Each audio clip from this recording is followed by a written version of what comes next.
अगर हम आर्यों के संबंध में पुरातात्विक स्रोत की बात करेंगे तो हमारे पास सबसे पहले बोगजकोई अभिलेख मिलता है। बोगजकोई ये मध्य एशिया में मिला है। ये 1500 ईसा पूर्व इसका पीरियड है।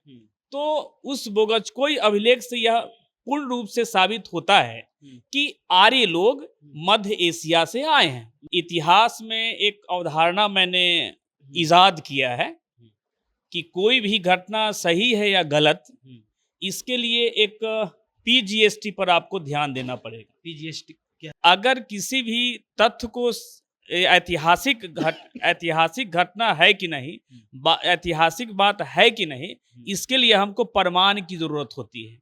No evidence no history. हमारे पास अध्ययन के लिए प्रमाण जो होता है वो एक साहित्यिक प्रमाण होता है, एक पुरातात्विक प्रमाण होता है।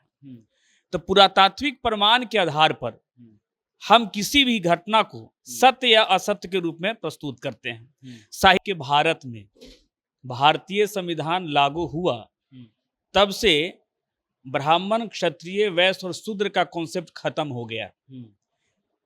कौन ब्राह्मण है, कौन क्षत्रिय है, कौन वैश्य है, कौन शूद्र है, इसके जगह पर हमारे भारतीय संविधान के प्रस्तावना में we the people of India की अवधारणा है, यानी हम भारत के लोग हैं। यदि इस पर कोई विवाद करते हैं तो मेरे अनुसार वो सही बात नहीं कि पुरातात्विक स्रोत एक प्रमाणिक स्रोत है, साहित्यिक स्रोत प्रमाणिक स्रोत नहीं है, क्योंकि साहित्यिक स्रोत में घटाने और बढ़ाने की गुंजाइश होती है, लेकिन पुरातात्विक स्रोत में घटाने और बढ़ाने की गुंजाइश नहीं होती है। देखिए, आर्य की जो भाषा थी, ऐसा लोग बोलते हैं कि संस्कृत इंडो आर्यन का एक ये कॉम्बिनेशन था।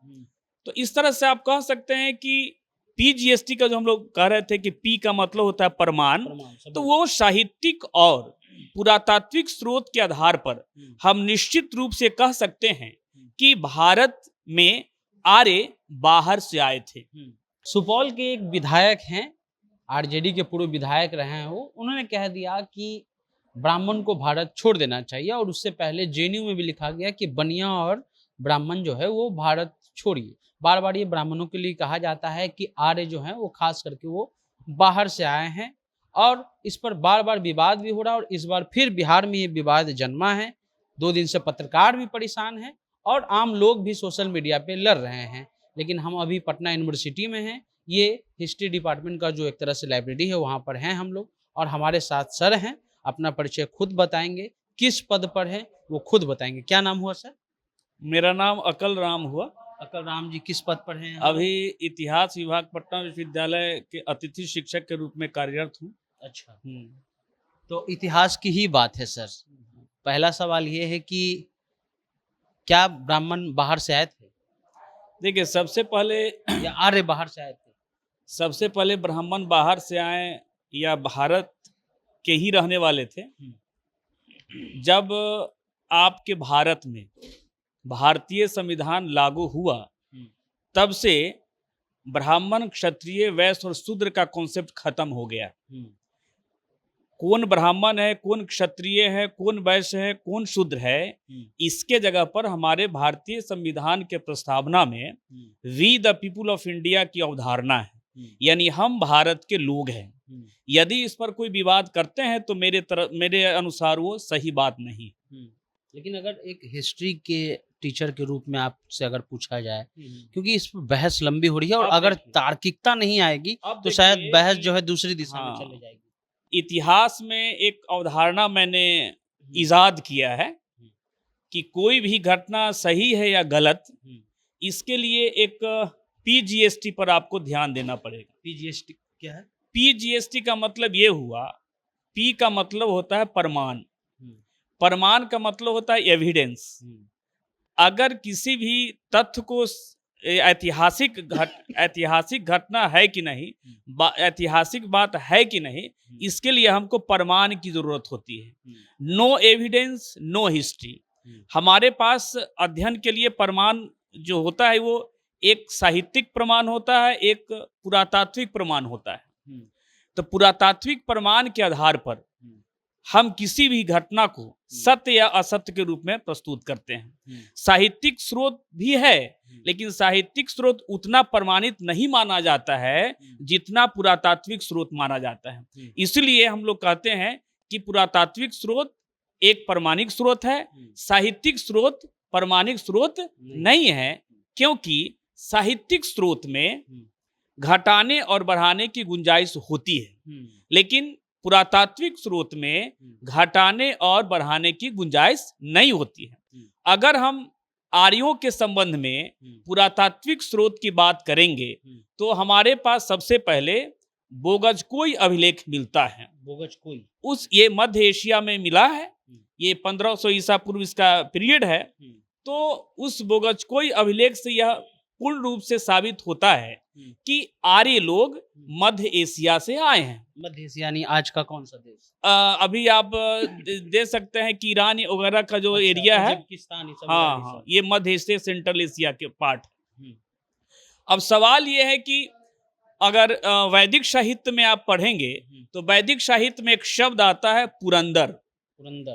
पुरंदर का मतलब होता है किला को तोड़ने वाला। अच्छा। तो सिंधु घाटी सभ्यता को अगर आप पढ़ेंगे तो जानेंगे कि वो किला नुमा सभ्यता थी। किला वगैरह एक उच्च किले और निम्न किला पर लोग बसते थे। जो शासक वर्ग होते थे वो उच्च माने उस किला में रहते थे और निम्न एरिया में रहते थे जो ये जनता रहती थी या जो भी अपना कारोबार करते थे। आर्य की भाषा क्या थी सर? देखिए, आर्य की जो भाषा थी, ऐसा लोग बोलते हैं कि संस्कृत इंडो आर्यन का एक ये कॉम्बिनेशन था। तो इस तरह से आप कह सकते हैं कि पीजीएसटी का जो हम लोग कह रहे थे कि पी का मतलब होता है प्रमाण, तो वो साहित्यिक और पुरातात्विक स्रोत के आधार पर हम निश्चित रूप से कह सकते हैं कि भारत में आर्य बाहर से आए थे। दूसरा है, पी के बाद आता है जी का मतलब होता है घटना। घटना को अंग्रेजी में इवेंट कहते हैं। No event no history. तो आर्यों का आगमन एक घटना है, तो उसके लिए हमको प्रमाण की जरूरत है। पीजीएस का मतलब होता है स्थल। स्थल का संबंध ज्योग्राफी से है। कोई भी घटना घटती है तो उसके लिए स्थल तैयार होता है, स्थल रहता है। इसलिए मैंने कहा नो ज्योग्राफी नो हिस्ट्री। तो आर्य कहाँ से आए इसके लिए स्थान चाहिए, कहाँ बसे इसके लिए भी हमको स्थान चाहिए। तो ये सब स्थान की जानकारी है कि आर्य कहाँ से आए। लेकिन हम जब पढ़ रहे थे सुबह, तो जब हमने सर्च किया तो इसमें दिखा हम कि सबसे पहले कहाँ से आए, तो कहा गया हिमालय और जम्मू कश्मीर के एरिया में पहुंचे। तो ये अपना एनालिसिस है। अच्छा। वो आपने जितना भी व्हाट्सएप यूनिवर्सिटी की जो गूगल से जितने भी गूगल से आप पढ़ते हैं या यूट्यूब से पढ़ते हैं, वो मन ग्रंथ है। हम अपने स्तर से कुछ भी लिख सकते हैं। अच्छा। और आप पढ़ सकते हैं और आप उसी को सत्य मानिएगा। अच्छा। इसके लिए ओरिजिनल टेक्स्ट बुक की जरूरत है। अगर आप टेक्स्ट बुक पढ़िएगा, वेद साहित्य, वेद को अगर पढ़ते हैं, पुराण को पढ़ते हैं, तो उस तरह से आप कभी नहीं पाइएगा कि ये ऐसा है। लेकिन एक और खबर है सर, टी आया, टी, PGST। टी का मतलब होता है टाइम, तिथि। तिथि को क्रोनोलॉजी कहते हैं। तो इस तरह से PGST के आधार पर अगर आप आर्यों के बारे में पता कीजिएगा तो स्पष्ट रूप से पता चलता है कि आर्य बाहर से आए हैं। समझ रहे हैं कि नहीं? बस ये मेरा मानना है और इसको मैं PGST के आधार पर, ये थ्योरी है। जी इसी के आधार पर। हाँ। ठीक है। अब हमारा दूसरा सवाल ये है सर कि अभी शायद 1920 में एक रिसर्च हुआ जिसमें शायद हरियाणा का कोई जगह था, नाम हम भूल रहे हैं। वहां पर कहा गया कि जो वहां से कंकाल मिले पुराने, उसका जब जांच हुआ तो पता चला कि नहीं, आर्य भी जो है वो भारत के ही मूल निवासी हैं। लेकिन कई इतिहासकार ने जो है इसका विरोध किया, कहा कि हड़प्पा संस्कृति और वैदिक संस्कृति दोनों एक साथ नहीं हो सकती। इसको थोड़ा इसके संबंध में ईएचकार कहते हैं कि कोई भी इतिहासकार मलाह की तरह है। जिस तरह से मलाह नदी से मछली पकड़ के अपने घर पे लाता है और स्वादानुसार तलता है, ठीक उसी तरह से कोई इतिहासकार तथ्य को लाता है और अपने अनुसार उसको इंटरप्रेट करता है। अच्छा। तो इस आधार पर वो कहते होंगे कि आर्य यहाँ भारत के ही रहे। अच्छा, ये ये बहुत तार्किकता आपने कही कि जी जी इतिहासकार लाते तो हैं जी लेकिन उसको प्रस्तुत अपने हाँ, भाषा हाँ, में हाँ, करते एकदम हैं। एकदम एकदम हाँ, जैसे अभी अभी आप कह सकते हैं कि अभी जो बिहार सरकार के द्वारा जो निर्णय ली गई है, हाँ, तथ्य है वो कृष्णय्यन घटना। हाँ, तो कृष्णय्यन जो थे गोपालगंज के डीएम थे, हाँ, ये घटना है, ये तथ्य है, हाँ, वो निर्दोष व्यक्ति थे। हाँ, उसके बावजूद भी हाँ, क्या परिणाम निकला, हाँ, तो ये क्या है, अपने तरफ से इंटरप्रिटेशन दिया कि नहीं ऐसा ऐसा हुआ इसलिए इसको निकाल दिया गया। इसी हाँ, आप किसी भी इतिहास के तथ्य को समझने के लिए वर्तमान की स्थिति को अगर समझ जाइएगा तो इतिहास किसी भी चीज को आप समझ सकते हैं। तो जिस तरह से अभी इंटरप्रिटेशन किया कि सही तरीके से गलत तरीके से निकाल दिया गया उसको सही और बताया। सही बता दिए, ठीक उसी तरह से है कि अभी जिसकी सरकार होती है उसी तरह से इतिहास नचता है। हाँ, तो इतिहास का जो इशारा है हाँ। वो सत्ता पर निर्भर करता है।